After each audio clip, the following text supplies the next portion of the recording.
सौगात मोदी, देश के 32 लाख गरीब मुसलमानों को बीजेपी देगी ईद का तोहफा। ईदी किट में क्या है और सियासी घमासान क्यों है, आइए आपको बताते हैं। नमस्कार, स्वागत है आपका KAN न्यूज में। आपके साथ मैं हूं सना खान। भारतीय जनता पार्टी ने ईद उल फित्र से पहले देश भर के 32 लाख गरीब मुस्लिम परिवारों तक खुशियां पहुंचाने का अनूठा अभियान शुरू किया है। इसके तहत पार्टी के कार्यकर्ता पूरे देश में मुस्लिम, सिख और ईसाई समुदाय के लोगों के बीच जाएंगे और उन्हें सौगात मोदी की किट देंगे। इस विशेष किट में खाद्य सामग्री से लेकर कपड़े तक शामिल होंगे।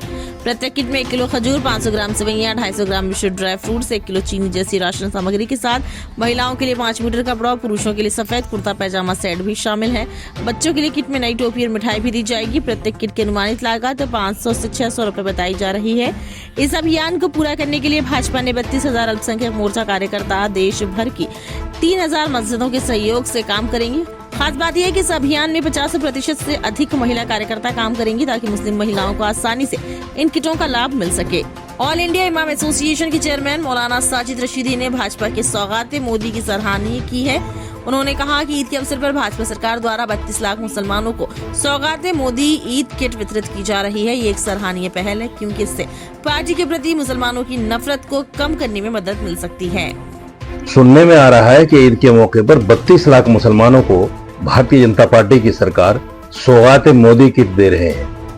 ये बड़ा अच्छा कदम है। इससे मुसलमानों के प्रति जो नफरत पार्टी के लिए है वो कहीं ना कहीं कम होगी।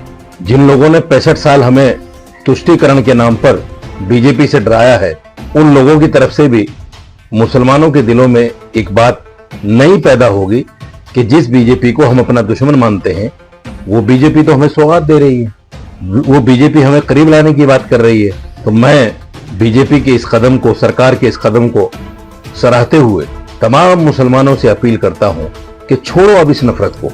अब वक्त आ गया है कि हम विपक्ष की चिकनी चुपड़ी बातों में ना आए, उनके डराने में ना आए, और जो हमारे उलमा हमें बीजेपी से डराने का काम करते हैं, हमें RSS से डराने का काम करते हैं, उनके डराने में ना आए और बीजेपी को भी आजमा कर देखें।